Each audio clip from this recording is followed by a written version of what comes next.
Hi everyone, and welcome to this new episode of Soul Seeds, where life coach Anna is my guest expert for today.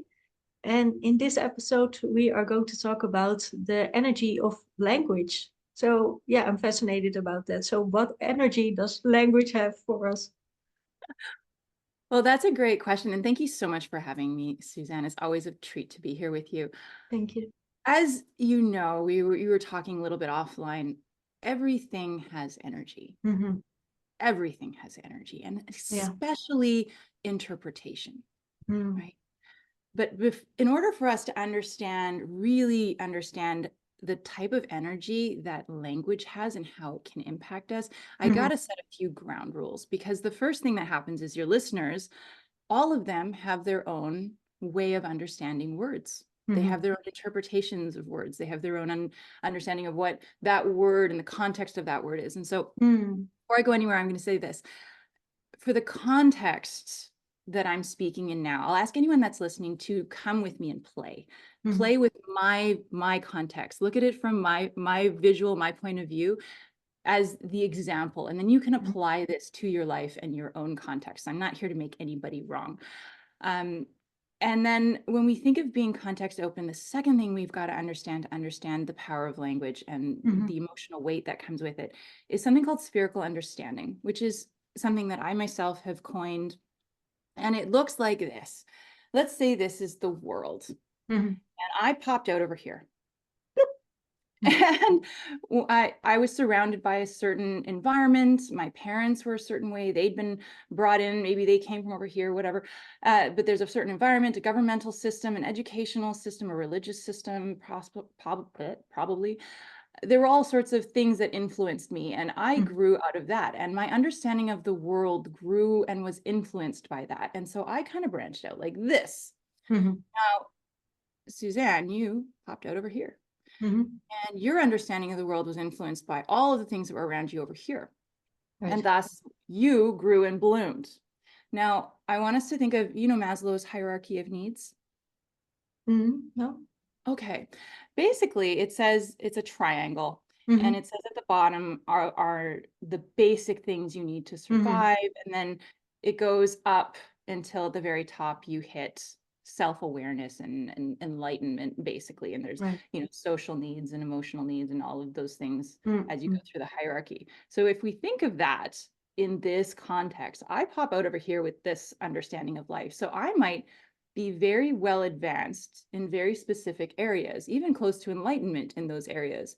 And the ones over here, not so much. I don't Mm-hmm. have that understanding. I don't have those influences. I've never seen that stuff. Whereas you might have become very advanced in, some Mm-hmm. areas, and again, not in others.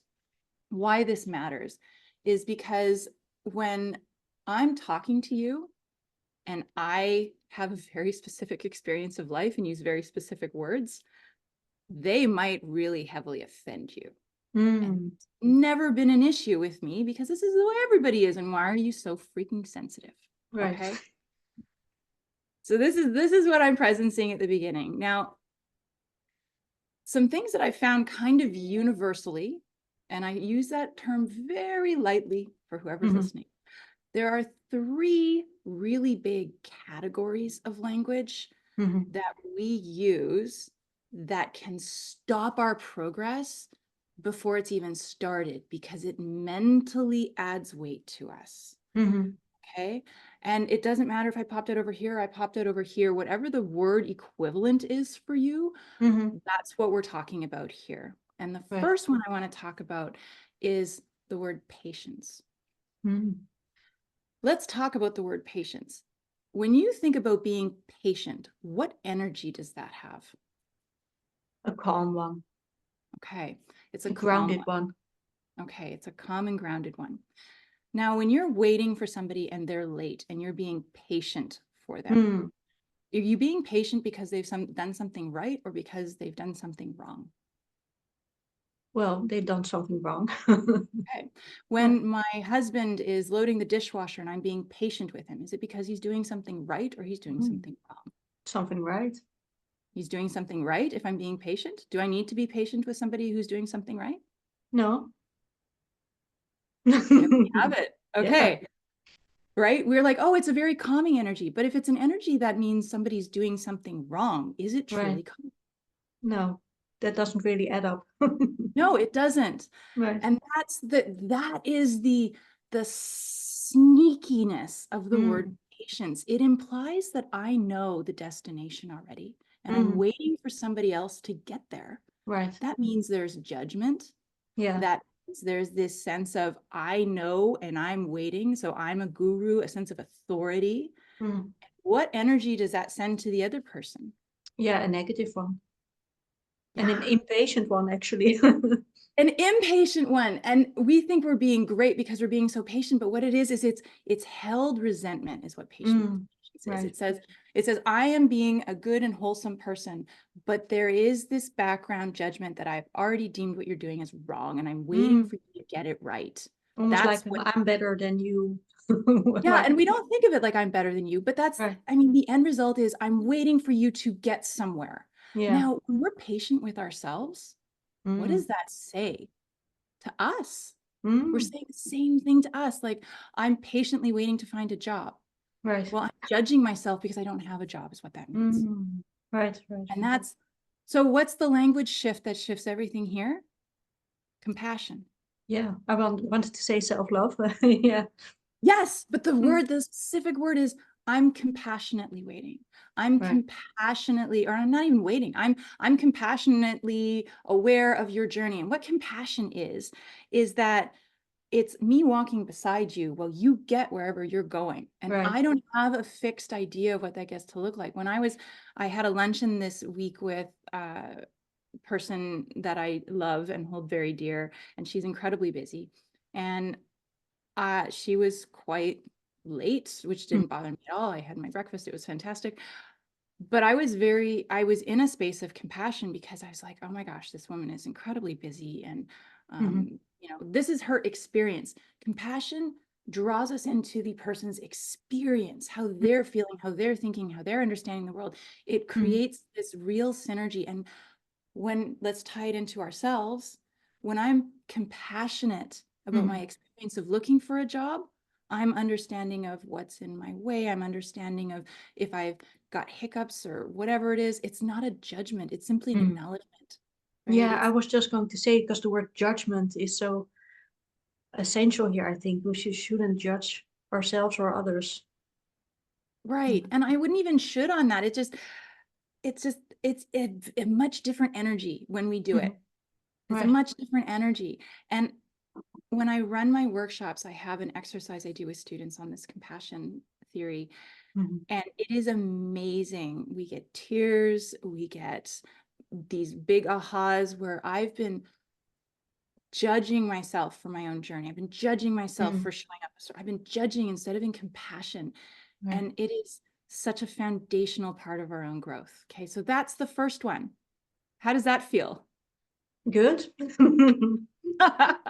All right. Do you see where you could apply that even in your life? Yeah, definitely. Yeah, that compassion part. I'm quite strict when it comes to time. So when I'm waiting on someone else, I'm like, come on, my time is valuable too. Yeah, yeah. Yeah. And then if that person had been in a major car accident, you'd be like, oh my gosh, or Oh yeah, of course. yeah. And Yeah. I mean, and I would love to present this. You bring up a really good point. Having compassion doesn't mean that we don't have to have boundaries. Right. I can be Mm. compassionate to someone's experience of life and I can say, hey, I get it. This person Mm. is they're in major fight or flight. Their nervous system's dysregulated. The time for them is always stressful. They're always running Mhm. behind. I get it. I'm Right. super compassionate to it. And I choose not to be part of it Mm. Oh, that's because a I delicate do get, balance, right? right. I get to be very much in honor of my time, what you said. And that's Right. powerful. And I get to honor my time. I'm Mhm. not saying that person's bad. I'm Yeah. simply saying I understand their journey right now, and it's not a journey I want to be part of at this time. Mm. Oh, that's a good one. And I Well, think thank that's also quite difficult for because especially when you are close to that person, you love that person. It's hard Yes. to set those boundaries and be like, okay, I respect you, I get you, but still I need to draw a line here to protect myself. Really. Well, and we can talk about boundaries and standards. We can do another session. Mhm. Really, the key to boundaries is having good standards in the first Mm-hmm. place. And a standard is, this is what I will or will not allow into my life. Yeah. And then once you've decided, that's like your gatekeeper. And Mm-hmm. once those are your standards. And then once somebody's in your life, that's when the boundaries hit. Now, if you don't have standards, you will not be able to enforce your boundaries. Mm-hmm. Right. Like it just is not going to work for you. And I Yeah. think a lot of people get tripped up because they don't know what their standards are. But once I Mm. have standards, I can be very clear with somebody and say, Yeah, hey, because when you don't have standard, it's like building a building on sand. yeah, you're basically setting up castle walls on a Mm-hmm. beach. Right. Instead of Yeah. saying, oh, my standard is that I am going to build my castle on solid ground. I'm going to use this type of wall, and this is where I'm going to live. Right. And then the boundaries are, oh, hey, sorry, honey, you can't come in my castle. But if Mm-hmm. you're on a public beach or you're trying to build on the sand, as you say, like it's anyone comes and goes, there's no Yeah. protection, there's nothing. And again, the energy of protection is also one of those language things, but that Mm-hmm. one's a little bit more complex. But I'll bring it back around to the language shifts. Oh, there's so many good things we could talk about. I will go quickly through these next two. The next one is a really fun one, and it is the word I'll try. Mm-hmm. And oh, apologies. Oh, something popped up in front of you, so I couldn't see you. It's I'll try. And I'll try. Do you try to put on your pants? Or do you put on your pants? Mm. Well, sometimes I try, but usually I just do. Well, yeah, this is very much a Yoda thing, but it also has an impact on us. I'll Mm. try is what we use instead of saying I will Mm-hmm. or I'll give it a go. Mm-hmm. It's what we use. It's called a backdoor. And a Right. backdoor is the slippery language that we use to avoid, to defer, to give ourselves wiggle room. So when someone says, Mm-hmm. hey, you want to meet up? You say you don't really want to, but you don't want to be a bad guy. You'll say, I'll try. Mm. Is it Versus, like another yes, way of procrastination almost? it's a way to avoid. So yes, Mm. procrastination is avoidance, but it is I'll try is the ultimate escape language, is what I call Mm. that. Right. It's a way to escape being tangible, being concrete, being clear. Mm-hmm. And the antidote to that is I will, Mm-hmm. I'll give it a go. You don't just say, oh, I'm going to try to do the test. You're like, no, I will do the test. Mm-hmm. I'll Yeah. give this a go. I'm I do the actually best going I to, can. yeah, I'm going to do this. And even I'll give it a go or I'll do the best I can. It's a little step up, but it's still Yeah. escapey, right? Right. Because Yeah. you're leaving anytime you use language that gives yourself wiggle room, Mm-hmm. it's like you're telling yourself in advance, don't go all in. Mm-hmm. Right. When you're trying to achieve, when you are Mm-hmm. out to achieve, Mm-hmm. that language will actually hold you back, whether you Right. agree, disagree, it's totally up to you. And Mm-hmm. then the last one I will talk about today is acceptance. And it is very much the same tenet as patience. Mm-hmm. You don't need to accept something that isn't not the way you want it to be. Mm-hmm. I don't accept goodness. It's like, it's here. Right. I accept that you're mediocre. I accept that you showed up late. I accept that things aren't the way I want them to be. There's a Mm-hmm. held energy, a held negativity, a held judgment. Mm-hmm. And what I would invite, and it creates huge shifts for people. I get lots of resistance on this one, which is Mm-hmm. great, is appreciation instead of acceptance. Mm-hmm.